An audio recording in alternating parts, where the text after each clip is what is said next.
Alright, hello folks, welcome back. Getting back into our Father's Word. Always a good day to do so. We're continuing in Jeremiah here. We're on chapter 20. Let's dig into the meat of our Father's Word, shall we? Now, chapter 20 starts with enemies and violence. Pashur's violence. Pashur and Judah, the captives. Pashur and Judah spoils, like spoils of war. And Pashur's end. And then after this section, we go into Jeremiah and his prayer, his complaint, his praise to the Lord, praise to Yahweh, and praise reason for it, and his complaint again. And that's something you want to remember in your prayer life. Even you can bring up your complaint to God. You can bring up your issue, whatever it is you're having a problem with.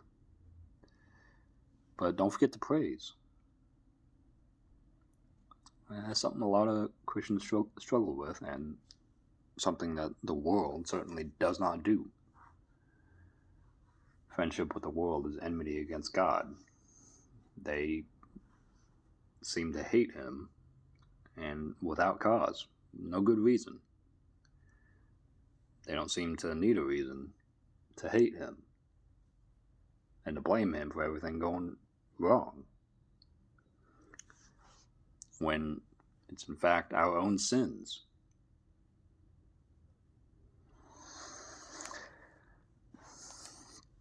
So, take a note from Jeremiah here. Don't forget to praise.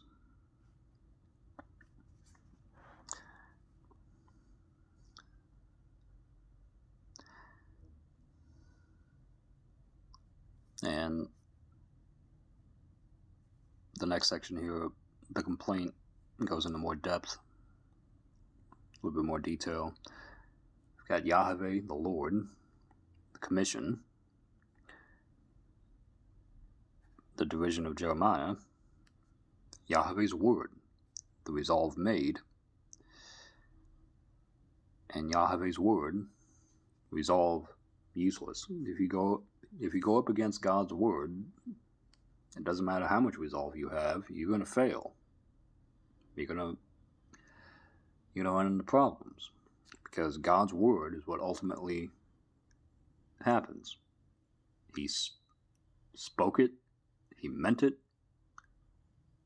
it shall come to pass.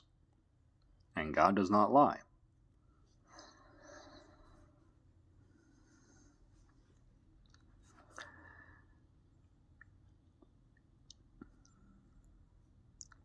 And Judah, being stubborn and rebellious, they have their resolve against God's word, against Jeremiah, and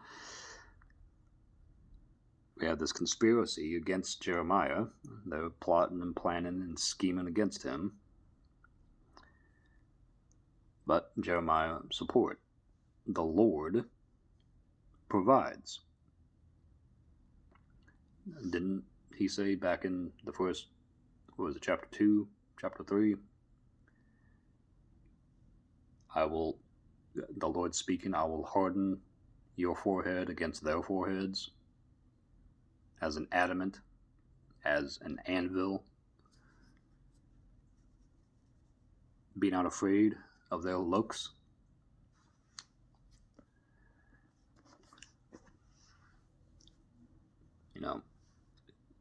Judah, that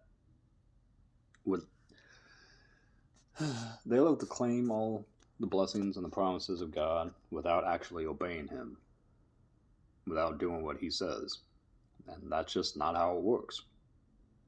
But here we have Judah here, and they're stubborn in their sin. And boy, do I mean stubborn. They're hard-headed.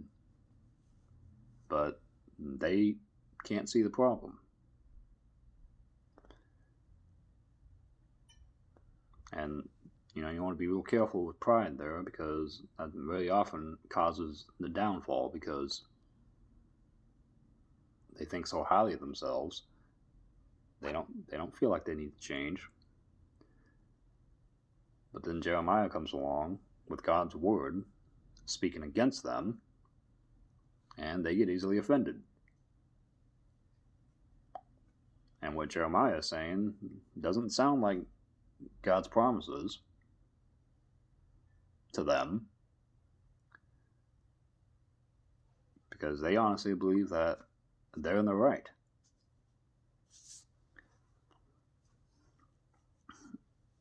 But they seem to skip over the part that talks about God's curses in the law and what happens if you disobey him. But here Judah is, they got all these idols, all these false gods. What are the first two commandments?